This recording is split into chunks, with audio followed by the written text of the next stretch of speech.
नमस्कार, बहुत स्वागत है आप सभी का टोटल टीवी में और मैं हूं आपके साथ जया पाल। हमारी खास पेशकश में आज हम चर्चा करेंगे एक बार फिर से हरियाणा में कांग्रेस की चुनावी हार की। बहरहाल इतना वक्त गुजर चुका है, चुनाव हुए, हरियाणा में विधानसभा के नतीजे भी आ चुके हैं, लेकिन चुनावी हार के कारण नेता विपक्ष का चुनाव, इन सभी मुद्दों पर कांग्रेस अभी तक नतीजे पर नहीं पहुंच सकी है। और लेकिन कांग्रेस की हार की टीस आज भी साफ तौर पर नजर आ रही। दरअसल पूर्व केंद्रीय मंत्री बीरेंद्र सिंह ने पूर्व मुख्यमंत्री भूपेंद्र सिंह हुड्डा को विधानसभा चुनाव में कांग्रेस की हार का जिम्मेदार ठहराया है।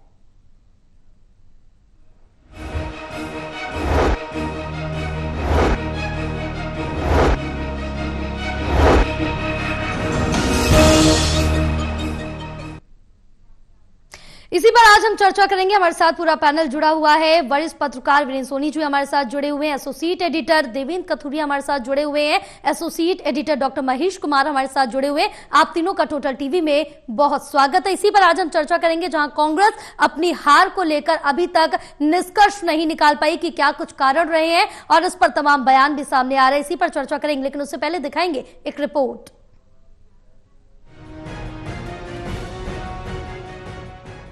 हरियाणा विधानसभा चुनाव में कांग्रेस को मिली हार के 5 महीने बाद भी पार्टी के अंदर से फुटबॉल खत्म होने का नाम नहीं ले रही।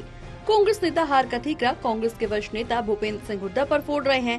कांग्रेस नेता और पूर्व केंद्रीय मंत्री चौधरी बीरेंद्र सिंह का साफ कहना है कि अगर विधानसभा चुनाव में सही उम्मीदवारों को टिकट दिया गया होता तो हरियाणा में नतीजे कुछ और ही होते। आप ये समझ के निर्णय लेते हो कि ये प्रत्याशी है, ये तो मेरा है, और दूसरा प्रत्याशी आपका नहीं है लेकिन वो भारी है, तो उसको छोड़ के आप मेरे को लोगे तो उसका नुकसान पार्टी को होगा और उसका नुकसान आपको भी होगा। वो भूपेंद्र सिंह हुड्डा को भी हुआ, वो कांग्रेस को भी हुआ। कांग्रेस नेता चौधरी बीरेंद्र सिंह ने भूपेंद्र सिंह हुड्डा पर निशाना साधा। कहा कि मैंने हुड्डा को कहा था हरियाणा विधानसभा चुनाव में पार्टी की हार जीत आपके हाथ में है, लेकिन हुड्डा विधानसभा चुनाव के जातीय गणित को नहीं समझ सके। मैं उनको एक ही बात कहता था हमेशा, मैंने कहा इस कांग्रेस को इस चुनाव में जिताना या हराना ये एक आदमी का काम है, वो हो तुम। कहने का मतलब साफ है कि हरियाणा विधानसभा चुनाव के नतीजे आए भले ही 5 महीने बीत चुके हों, लेकिन जब भी हरियाणा विधानसभा चुनाव में कांग्रेस की करारी हार का जिक्र आता है, चाहे अनचाहे भूपेंद्र सिंह हुड्डा का नाम चर्चाओं में जरूर आ ही जाता है। Haryana bureau, total TV.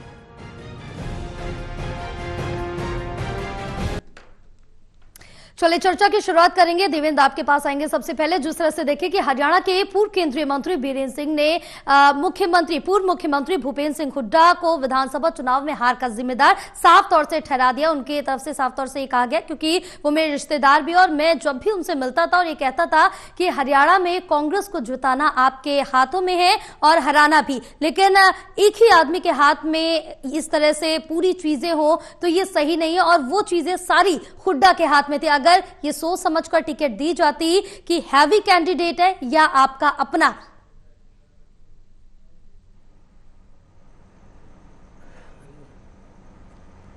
देखिए जया, लगता है कांग्रेस के जो बड़े नेता हैं वो टीस है कि हम जीत रहे थे, हम हार कैसे गए। क्योंकि चौधरी बीरेंद्र सिंह कांग्रेस के बड़े नेता नहीं, ऐसे पॉलिटिशियन हैं जो 3 बार सीएम बनते बनते रह गए थे, सीएम बन रहे थे। मैंने आज भी उनके एक दोस्त से बात की, चौधरी बीरेंद्र सिंह के, बहुत वरिष्ठ कांग्रेसी है। उसने कहा जी एक वक्त ऐसा भी था 2014 में जो लोकसभा चुनाव थे, 2014 में चौधरी बीरेंद्र सिंह बीजेपी में आए थे, जब कांग्रेस के खिलाफ बहुत जबरदस्त आक्रोश था, लग रहा था शरार, क्योंकि कोल 2G स्पेक्ट्रम घोटाला, कॉमनवेल्थ घोटाला, कोयला घोटाला, बहुत सारी चीजें। तो चौधरी बीरेंद्र सिंह तब आए थे बीजेपी में, लेकिन जब तक कांग्रेस की सरकार थी 2009 से 5 के बीच हरियाणा में मिनिस्टर थे चौधरी बीरेंद्र सिंह।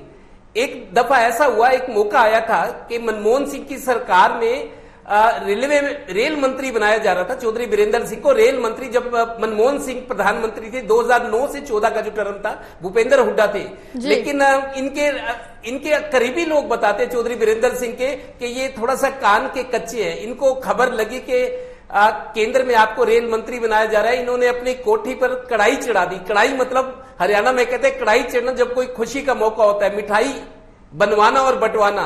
तो ये बात भूपेंद्र हुड्डा को पता लगी कि केंद्र में रेल मंत्री बनाया जा रहा है, तो उन्होंने फिर अपनी जो होता है, चूंकि चौधरी बीरेंद्र सिंह के शागिर्द रहे भूपेंद्र हुड्डा, मैं आपको बता दूं, भूपेंद्र हुड्डा की बहुत मदद की चौधरी बीरेंद्र सिंह ने। चौधरी बीरेंद्र सिंह वरिष्ठ थे, भूपेंद्र सिंह हुड्डा को आगे बढ़ाने में, इनके चूंकि रिश्तेदार भी हैं, तो उन्होंने इनको आगे बढ़ाने में मदद की। लेकिन जब लगा कि भूपेंद्र हुड्डा को कि बीरेंद्र सिंह को रेल मंत्री बनाया जा रहा है, केंद्र में इतना बड़ा ओहदा, तो इनके करीबी ने बताया कि फिर चूंकि इन्होंने सबको बता दिया और कढ़ाई चला दी, घर में मिठाई बंटनी शुरू हो गई, तो तब राजनीति में ऐसा होता है। तो फिर भूपेंद्र हुड्डा ने अपना खेल किया और ये मंत्री बनते बनते रह गए। ऐसे ही 1991 से 96 में जब भजन लाल थे, राजीव गांधी की हत्या हुई थी श्रीलंका में, उस टाइम जब राजीव गांधी जिंदा थे, उन्होंने कहा था कि अब तुम्हारा नंबर है, अब तुम्हारे को मुख्यमंत्री बनाएंगे, ये पक्का है, अब सरकार आई कांग्रेस में, तुम्हारे को मुख्यमंत्री बनाएंगे चौधरी बीरेंद्र सिंह को। ये बात उन्होंने प्रसन्नी देवी को बता दी, जो पूर्व मंत्री अब नहीं है, उनकी डेथ हो गई।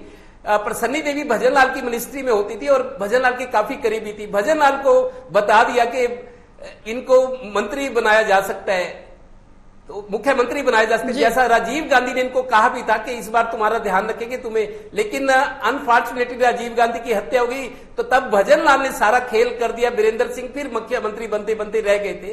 तो कई मरतबा ऐसे आए, लेकिन अब बीरेंद्र सिंह ने 2 दिन पहले जो बयान दिया है कि उनके मन में टीस है, क्योंकि देखिए 2014 में बीजेपी में गए, ठीक है, केंद्र में मंत्री बने, फिर अगली बार जब बेटे के लिए उन्होंने पद छोड़ा अपना, उसके बाद जब एंटी इनकम्बेंसी का फैक्टर था 2024 के चुनाव में हरियाणा में, चौधरी बीरेंद्र सिंह को लगा कि कांग्रेस सरकार आ रही है और बीजेपी के खिलाफ माहौल है, वो फिर बीजेपी से कांग्रेस में आ गई।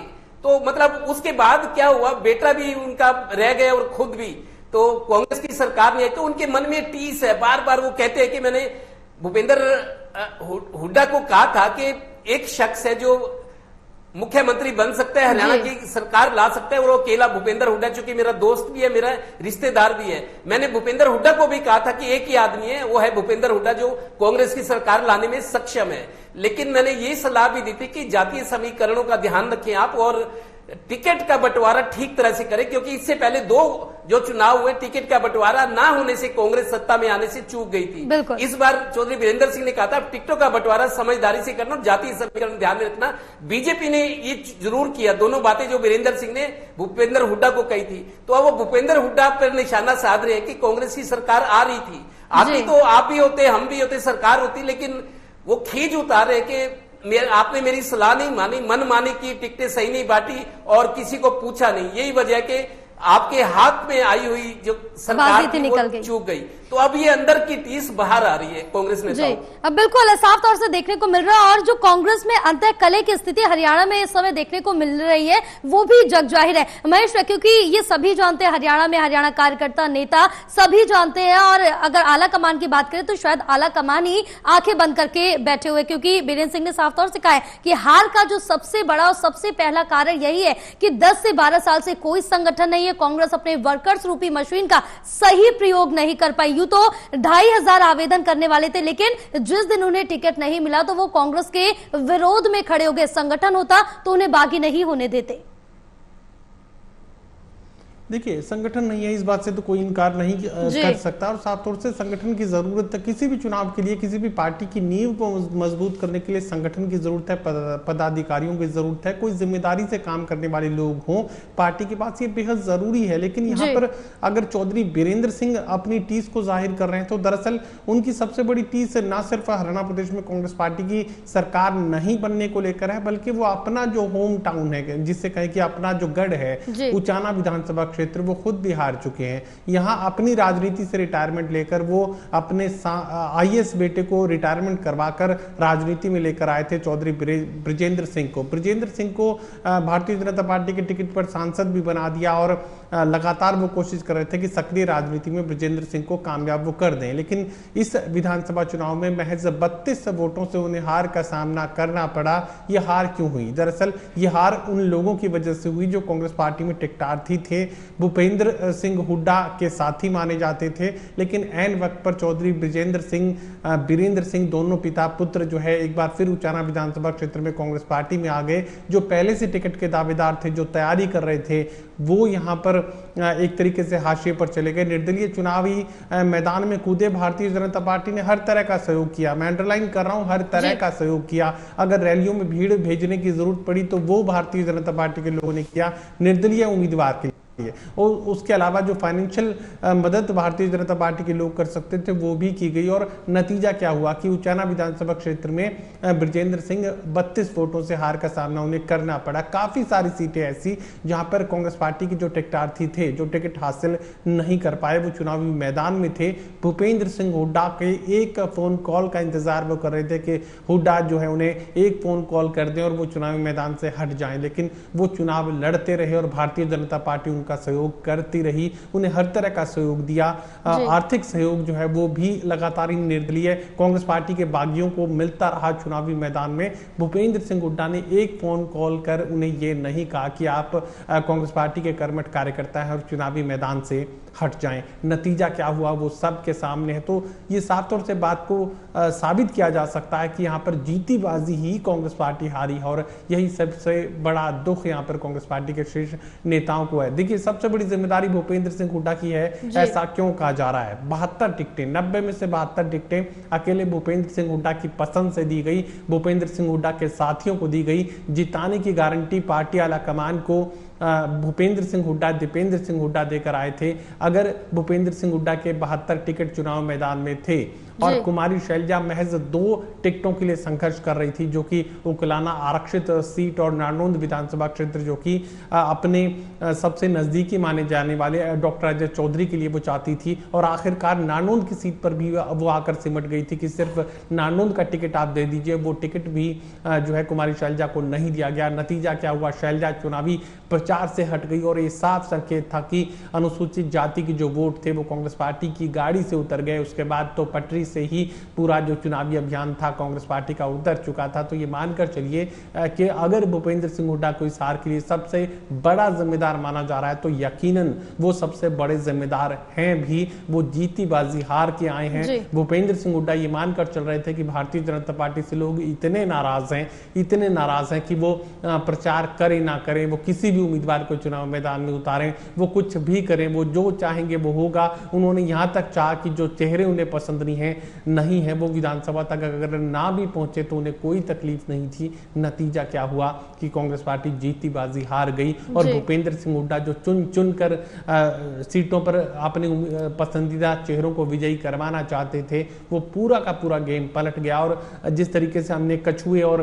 खरगोश की जो रेस की कहानी बचपन से सुनी है, मुझे लगता है कि वही सब कुछ हुआ। यहाँ भूपेंद्र सिंह हुड्डा आराम कर रहे थे और कछुए की चाल से भारतीय जनता पार्टी ने ये रेस जीत ली। अब बिल्कुल कहीं ना कहीं क्योंकि पूरी तरह से ओवर कॉन्फिडेंस में कांग्रेस और भूपेंद्र सिंह हुड्डा नजर आ रहे थे चुनाव के दौरान, अब वही उनको ले डूबा है। विनीत जी, जिस तरह से देखें, बीरेन सिंह के अनुसार दूसरा सबसे बड़ा कारण ये रहा है कि संगठन नहीं होने के कारण जो लीडरशिप थी वो एक व्यक्ति विशेष पर आकर खड़ी हो गई थी। भूपेंद्र हुड्डा के अलावा कोई लीडर नहीं था। कांग्रेस पार्टी कांग्रेसियों तक सीमित नहीं होनी चाहिए थी, कांग्रेस को जनता की पार्टी बनना चाहिए था। देखिए, चौधरी वीरेंद्र सिंह बातें तो ठीक कह रहे हैं जी, लेकिन उनका असर कितना है और इससे क्या हल होगा? मतलब इस तरह की बयानबाजी सिर्फ मीडिया की सुर्खियों में बने रहने के लिए। चौधरी वीरेंद्र सिंह जनता में तो है नहीं, उनका कोई जनाधार नहीं है जी। उचाना में भी नहीं जीत पाए, अपने गढ़ में ही नहीं जीत पाए। तो अब देखिए, अब कहने को तो बहुत कुछ है, वो कहेंगे, लेकिन क्या अगर वो अपने गढ़ में नहीं जीत पाए तो कांग्रेस सत्ता में कैसे आती जी? अगर चौधरी वीरेंद्र सिंह जैसे दिग्गज जो हैं अपने गढ़ में ही पार्टी को नहीं जिता सके तो ये बात ठीक है कि अगर मान लीजिए कि कांग्रेस सत्ता में आ जाती, तब चौधरी वीरेंद्र सिंह क्या कहते? भाई ये तो सामूहिक नेतृत्व की जीत है, किसी व्यक्ति विशेष की जीत नहीं है जी। अब वो भूपेंद्र सिंह हुड्डा पर ठीकरा फोड़ रहे हैं। भाई भूपेंद्र सिंह हुड्डा ने के लिए टिकटें बांटी नहीं है, पार्टी हाईकमान की भी भूमिका रही है, पार्टी हाईकमान ने भी अपनी टिकटें बांटी है, बल्लभगढ़ में पराग शर्मा को दी है। तो कई ऐसी स्थिति थी। चौधरी वीरेंद्र सिंह उस समय भी बोल सकते थे, इस समय उनके बोलने का आशय क्या है? सिर्फ मीडिया में सुर्खियां बटोरने के लिए, इससे ज्यादा कुछ नहीं है। और अब उनकी राजनीति में प्रासंगिकता भी नहीं है, वो चुनावी राजनीति से अलग हो चुके हैं। अब अपने बेटे को स्थापित करना चाहते हैं, हर राजनेता करना चाहता है, चौधरी वीरेंद्र सिंह भी कर रहे हैं। और कुल मिला के देखा जाए, जो कांग्रेस के संगठन की खामियां हैं उस पर विश्लेषण करना चाहिए, कांग्रेस को मजबूत बनाने के लिए काम करना चाहिए। इस तरह की बयानबाजी से कोई जो है कांग्रेस का भला नहीं होने वाला। देखिए, कांग्रेस की उपलब्धि कम नहीं है, कांग्रेस के वोट बैंक में 0.85% जो है भारतीय जनता पार्टी से कम वोट मिले। 1,16,000 सिर्फ जो वोट है वो कम मिले, लेकिन सीटों में अंतर ज्यादा आ गया।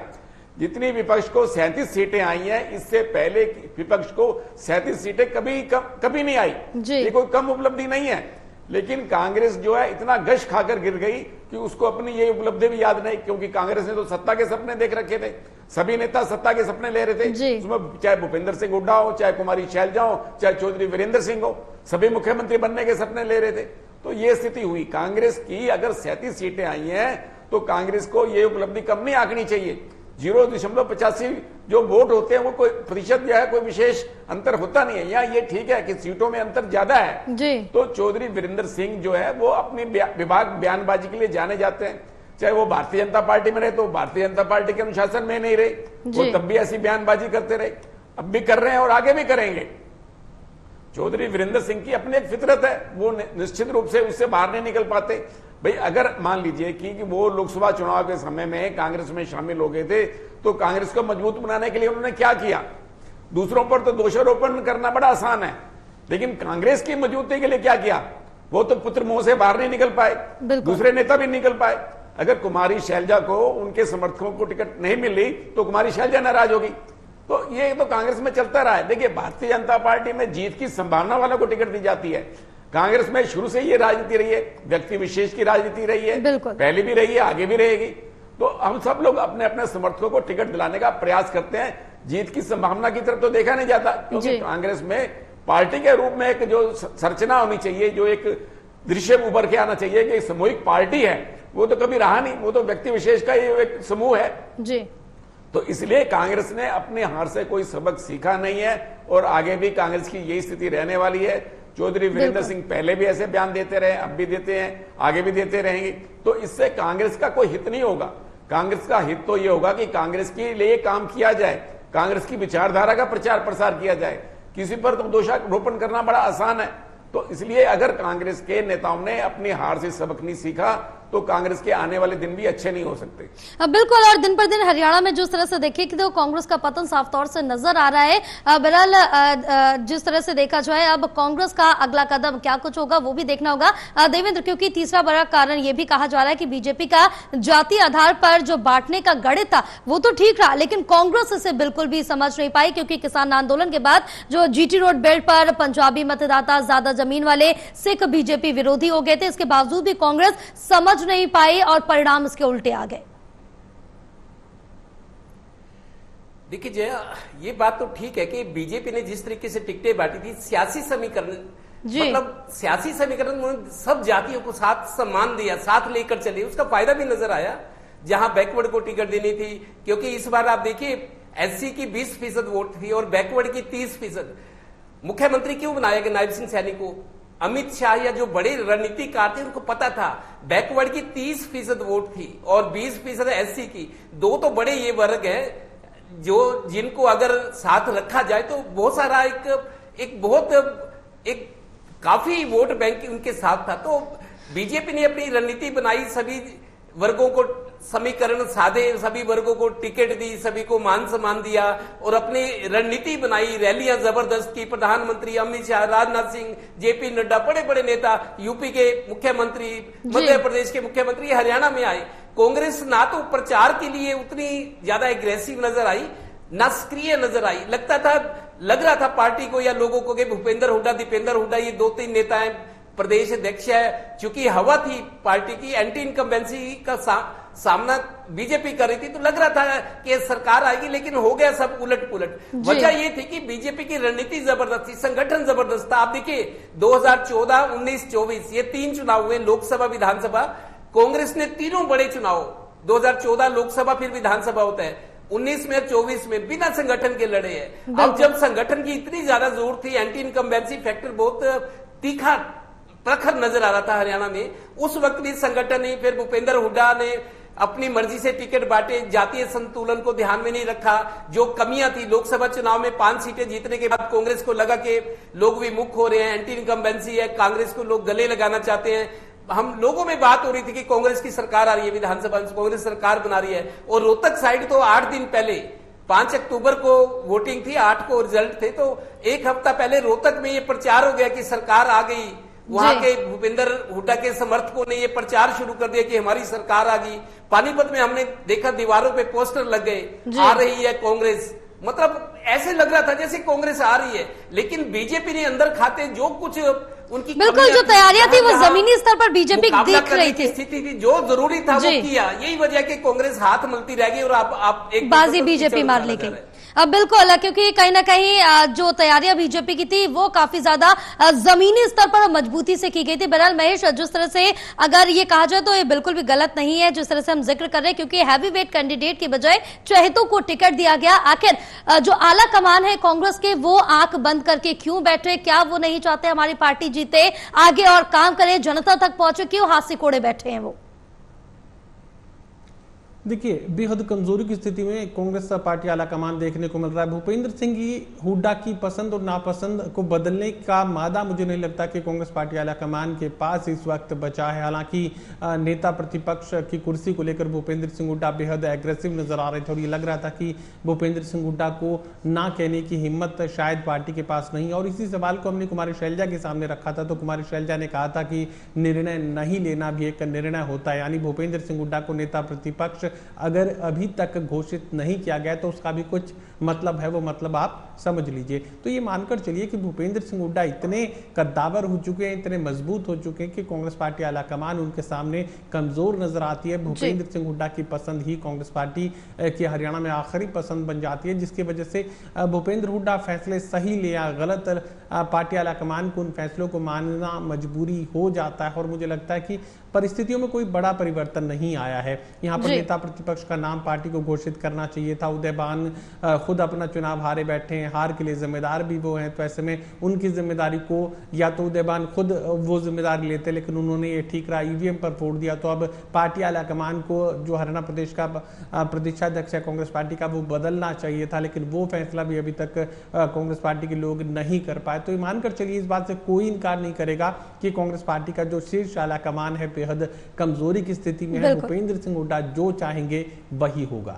बिल्कुल, क्योंकि साफ तौर से देखने को भी वही मिल रहा है, भूपेंद्र हुड्डा जो चाह रहे वो कर रहे हैं। वीरेंद्र जी, क्योंकि पार्टी के अंदर अभी भी जो सिर्फ टवल की स्थिति वो खत्म होने का नाम नहीं ले रही और लगातार ये स्थितियां सामने आ रही। चाहे हम पार्टी संगठन की बात कर ले, 10-11 साल से आप वो भी नहीं बना पाए हैं, नेता प्रतिपक्ष वो भी आप नहीं दे पाए हैं, निगम चुनावों की बात करें, लड़ा तो आपने, प्रचार बिल्कुल नहीं किया, वो हार का ठीकरा भी भूपेंद्र हुड्डा अपने ऊपर नहीं फोड़ना चाहते। तो आखिर अब पार्टी का क्या?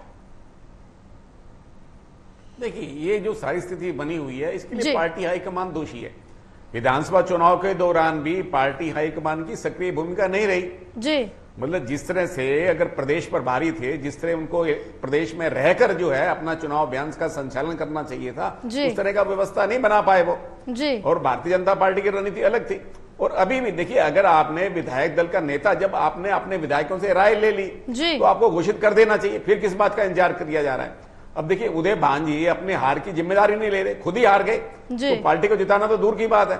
उनको आज तक उन्होंने हार की जिम्मेदारी नहीं ली। भाई कम से कम नैतिक आधार पर तो जिम्मेदारी लेते। भाई आपको, अगर आप जो है आप प्रदेश अध्यक्ष रहेंगे, कार्यकर्ताओं में उत्साह का संचार कैसे कर सकते हैं? देखिए, गुटबाजी सभी दलों में होती है, बिल्कुल भारतीय जनता पार्टी में भी है। देखिए, मोहनलाल कौशिक को दोबारा प्रधान न बनाने के लिए जो प्रपंच रचा गया सबको मालूम है।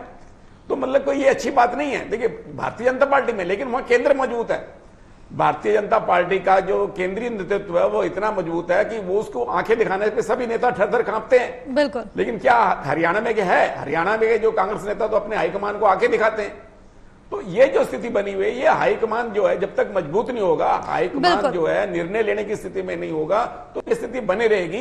तो कांग्रेस हाईकमान को चाहिए कि वो कोई भी निर्णय करे, फैसला तो जल्दी होना चाहिए, कार्यकर्ताओं को स्पष्ट संदेश जाना चाहिए।